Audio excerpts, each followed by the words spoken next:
सुप्रभात।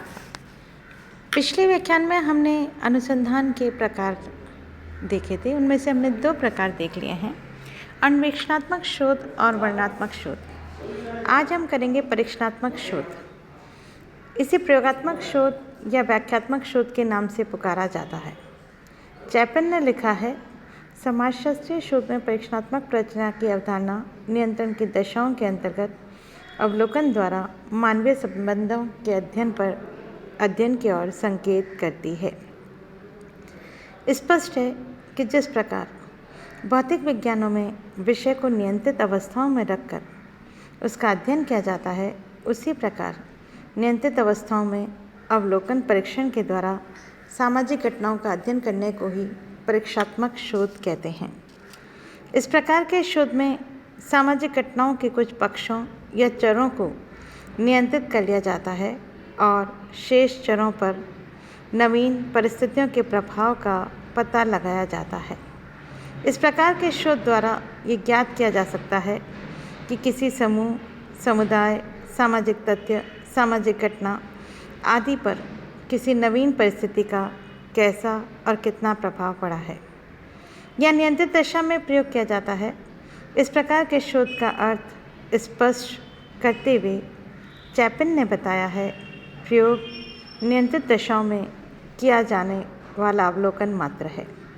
जब केवल अवलोकन किसी समस्या को प्रभावित करने वाले कारकों का पता लगाने में असफल रहता है, तब वैज्ञानिक के लिए प्रयोग का सहारा लेना आवश्यक हो जाता है।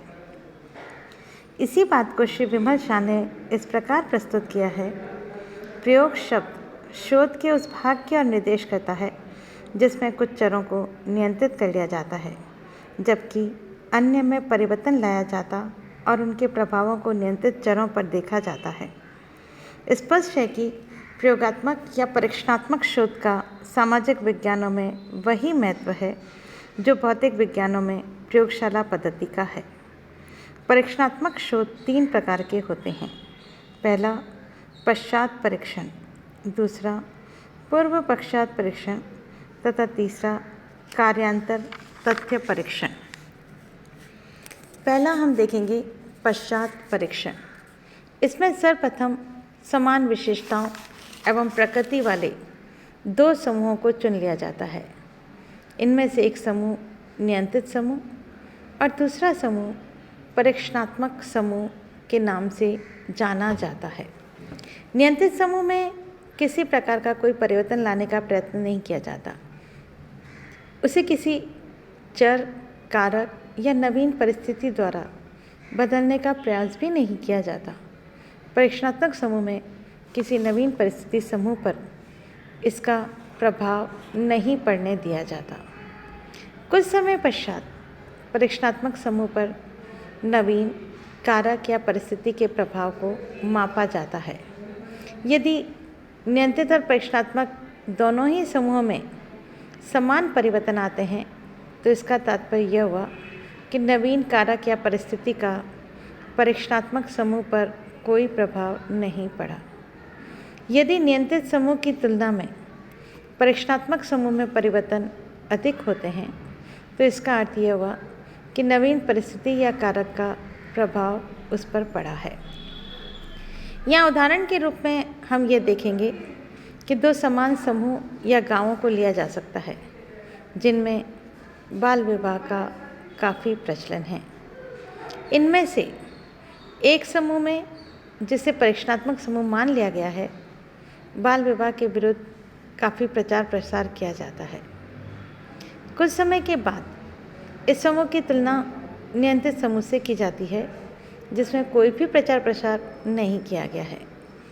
यदि बाल विवाह के प्रचलन की दृष्टि से इन दोनों में अंतर देखने को मिले और परीक्षणात्मक समूह में बाल विवाह की मात्राओं में काफ़ी कमी हो जाए, तो इसे नवीन कारक अर्थात बाल विवाह विरोधी प्रचार प्रसार का प्रभाव माना जाएगा। दूसरा है पूर्व पश्चात परीक्षण। इस विधि के अंतर्गत 2 समूहों का चुनाव नहीं करके केवल एक ही समूह को लिया जाता है और यहाँ इस समूह का अध्ययन हम 2 अलग अलग समय अर्थात विभिन्न अवधियों में करते हैं और पूर्व व तत्पश्चात के अंतर को ज्ञात किया जाता है। पूर्व और पश्चात किए गए अध्ययन के आधार पर यह मापा जाता है कि पूर्व की अवस्था और बाद की अवस्था में क्या अंतर आया। यह अंतर ही नवीन परिस्थिति या कारक का प्रभाव है। उदाहरण के रूप में अध्ययन के लिए गांव को चुन लिया जाता है जहां परिवार कल्याण कार्यक्रम के प्रभावों को मापा जाना है। एक अनुसूची की सहायता से ये पता लगाया जाता है कि गांव वालों ने इस कार्यक्रम को कहाँ तक स्वीकार किया है। ये पूर्व की स्थिति है जिसे अध्ययन की दृष्टि से हम प्रथम स्तर कह सकते हैं।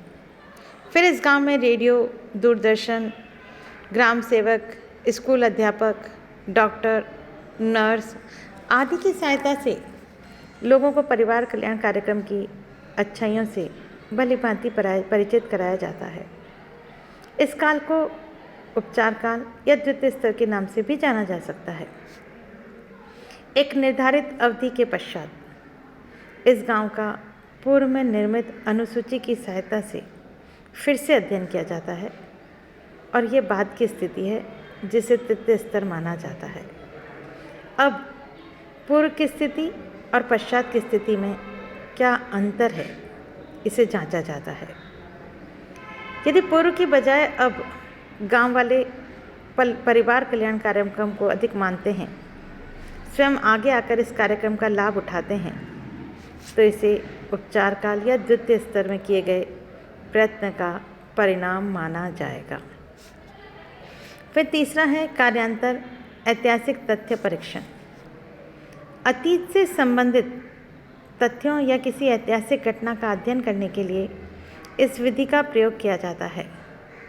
अतीत की घटनाओं को दोहराया नहीं जा सकता, उनकी पुनरावृत्ति शोधकर्ता के लिए संभव नहीं है। उन्हें न तो नियंत्रित किया जा सकता है और न ही उनमें कोई परिवर्तन लाया जा सकता है।